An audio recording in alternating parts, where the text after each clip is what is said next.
Well, this is the first fence our contractor hung. And even though our alleyway is admittedly a little bit woolly, you can see that maybe he left his level at home. The next fence is this one. It's a little bit straighter, but as you can see, it doesn't exactly close right. And these guys cut the opening in an existing fence, so they had ample time to measure. Additionally, they took apart my walkway, which you can see there, to this patch of grass and never returned it. This is how they finished off the exterior of the new kitchen window and told me that I should slap a coat of paint on it. This is the second kitchen window. They didn't do any better with this one. The porch steps, they look really good from here, and so does the rail. But if you inspect closely, you'll see that the measurements are not equal. And according to our municipality, they're completely out of code. And so are the railings that they put up that look more like they belong on a deck than on a front porch of a 1900s Georgian row. By the way, this job cost an extra $1,500 above the price I quoted before. And because that was so badly done, I didn't even have them continue to do the porch floor, which is a wreck. In the kitchen, these contractors did some work that saved us from some really problematic issues inside the walls and under the floor, but they didn't do it right. This door saddle was never finished, and the inside of the door frame was left in the old condition it originated in. This floor is incredibly sloped, especially in this spot where you can see the bubbling of the grain of the laminate floor. The floor was replaced, however. The reason that this is happening is probably, and there's a big gap, the reason that this is happening is probably that over here in this doorway, there was no door saddle ever put in.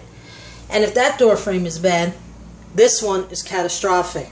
They did not finish anything having to do with the door frame and left it in this condition. The counters look really good from a distance, as long as you ignore the fact that the edges are raw wood, and so is the bracket, all the way around, including the cabinet ends, which the last time I saw them, they said, oh, just slap a coat of sealer on it and you'll be fine. But for $6,500, I think that probably they should have done that. Also, if you notice, not kick plates, but the bottoms of the molding are really, really terrible. That's because they were left primed and were not painted. They left and told me they don't do painting. This is how they supported this cabinet. It's just a piece of wood all the way down to the floor. These cabinet edges are not finished as well. And if you can see, the faucet turns on and closes and turns off backwards. The external window is really, really bad. It's right there. You see all that bubbling? That's leaking. And it comes in every time it rains. Additionally, if the grout looks good from a distance, up close you can see that it's really not finished up and it's a sloppy job. And the biggest problem here is that the skylight that we originally contracted them to fix is still leaking. They left me to try to find a gasket for this skylight, which is over 10 years old, and I cannot find anywhere, and I told them repeatedly. The sky is not blue out there. Well, it may be, but that's actually the tarp that's making it so the water doesn't continue to come and ruin the new ceiling in the sheetrock. And as you can see, our only option is to put a pan over there so that it catches the water, but we're really worried about the electric.